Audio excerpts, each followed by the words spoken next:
The man who became famous as Frederick Douglass was born in a log hut on the eastern shore of Maryland in 1818. His name at birth was Frederick Augustus Washington Bailey. Frederick's mother, Harriet, was a slave, which meant Frederick was a slave too. They were owned by a man named Aaron Anthony. The slaves called him Captain Anthony or Old Master.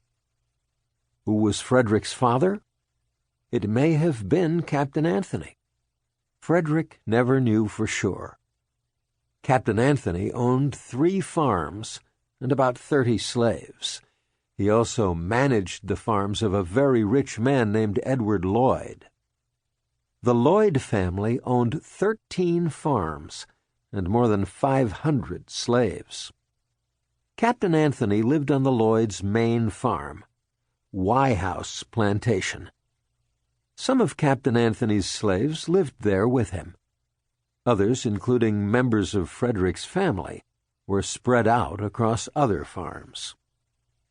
Frederick's mother worked long hours in Captain Anthony's fields or in those of a neighbor who rented her. Frederick saw his mother only 4 or 5 times in his life. Instead, he lived with his grandparents, Isaac and Betsy Bailey. Isaac was a free black man, but Betsy was a slave. Her job was to care for her many young grandchildren until they were old enough to work. Frederick's early years were happy ones. For a time, he knew little of slavery. He enjoyed fishing in a nearby stream and watching squirrels scamper about. His grandparents' windowless cabin, with its clay floor and dirt and straw chimney, was small and rough, but to Frederick it held the attractions of a palace.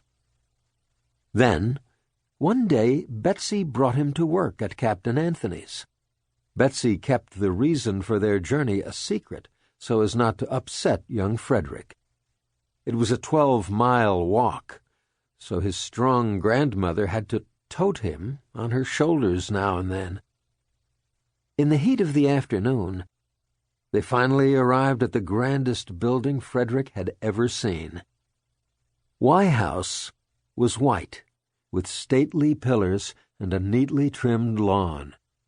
The plantation sat on the Y River and was like its own little village, with barns, stables, kitchens, blacksmiths and shoemakers' shops, and more.